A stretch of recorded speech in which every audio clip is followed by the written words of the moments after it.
guys, Cassie here. So I've been seeing your comments and it looks like a lot of you want to get more flexible and especially learn how to do the splits. So if you've been struggling, this video is made just for you. It took me a while to learn how to do the splits, but I'm telling you, it is totally possible. You just need to practice. Now, the most important thing before you start is that you are bendy and flexible and your muscles are warmed up. For my warm-up, I really like to start out with leg kicks, and I do these for about 30 seconds to 1 minute to really just warm up my hamstrings, and then I go into jumping jacks. Really, anything light, easy cardio will really get your body warmed up and ready for the rest of this routine as you prep for the splits. After you feel ready and warmed up, I'm gonna put you into the long lunge. So make sure your knee is down on the mat, the other foot flat on the mat to really open up your hip flexors, and this is necessary for the split. I want you to go ahead and open up the sole of your foot and bring the knee to the outside. This may be uncomfortable, so really understand what your limits are and don't push yourself too hard, but do get a little bit uncomfortable. You want to get more uncomfortable and also more flexible, go ahead and place your elbows and forearms onto the mat. Now this is pretty advanced. If you can't get here, it's totally okay. Make sure you do this on both sides. Now we're gonna go ahead and get that hamstring really well. You want to push those hips back, place your heel into the mat, flex your toes towards the ceiling, and then bend your chest towards your knee. Now I can place my chest all the way down onto my knee, but if you can't, it is totally okay. This takes time. Hold each pose for about 30 seconds. The more you push your hip back, the more you're gonna feel it in your hamstrings. Now we're gonna go into the pigeon pose. So I like to start in plank and then draw my right knee forward and place my left knee all the way down. Make sure your hips are square here. If you're feeling super flexible and you want a little bit more, go ahead and grab your heel, push it all the way out till almost 90 degrees. The flexible people can really go all the way to 90 and press those hips down again. This will open up your hips. Again, make sure to do it on both sides. Now let's go ahead and go into the straddle. This will help with middle splits, but today we are learning how to do the side splits. Open out your legs as wide as possible and then walk your fingers all the way forward, trying to keep your back as flat as possible. Inhale through the nose. On the exhale, reach out a little bit more, a little bit more. Every centimeter counts. Go ahead and bring yourself all the way up with control, and we're gonna go into our pike. Both legs together, toes pointed, and I want you to reach down, chest towards your thighs. Grab your hands together behind your heels if you can, and press your chest down.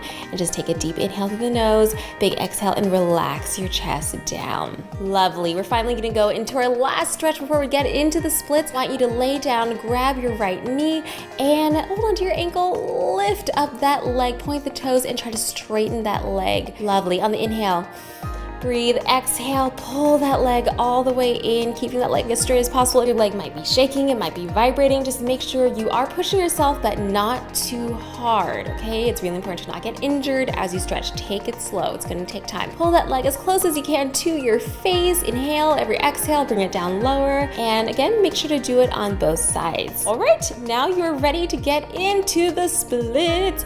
So I'm gonna start out with my right leg in the front and my left leg behind me. And slowly, using my hands, I'm going to gradually drop my hips down to the floor. Now, you may have a ton of space. You may be 3 feet off the floor, 2 feet, 1 feet. It doesn't matter. Let's see how far you can get and just try to hold it there. Hold it there for maybe 10 seconds, get a little bit uncomfortable. But if you can slide all the way down, go ahead and do that. And just make sure that back knee is directly on your mat. You don't want it opening out to the side. You want it down onto the mat. Super important. Lovely. Now, if you are not feeling this because you are Miss Flexible, well, what I want you to do is grab a book, pretty thick one, place it underneath your calf, and sit right down again. This will allow you to get a super stretch in so that your regular splits won't feel too bad. All right, so make sure you guys do everything on both sides. Remember, hold each move for about 30 seconds and practice, practice, practice. It may take you a month, 3 months, a year. It doesn't matter. I need you to practice and be patient because it will come one day. All right, well, I hope you guys enjoyed this tutorial. I need to go study for something right now, so I will see you next time. Bye, keep practicing. Another move you can advance into is the stag. So you're basically gonna split your legs, bend your knees, point your toes. It's a very, very beautiful pose. Take your time getting into this. And finally, if you can, extend your legs and go into a split. Now I'm still working on my split in the air. I know it's not totally perfect.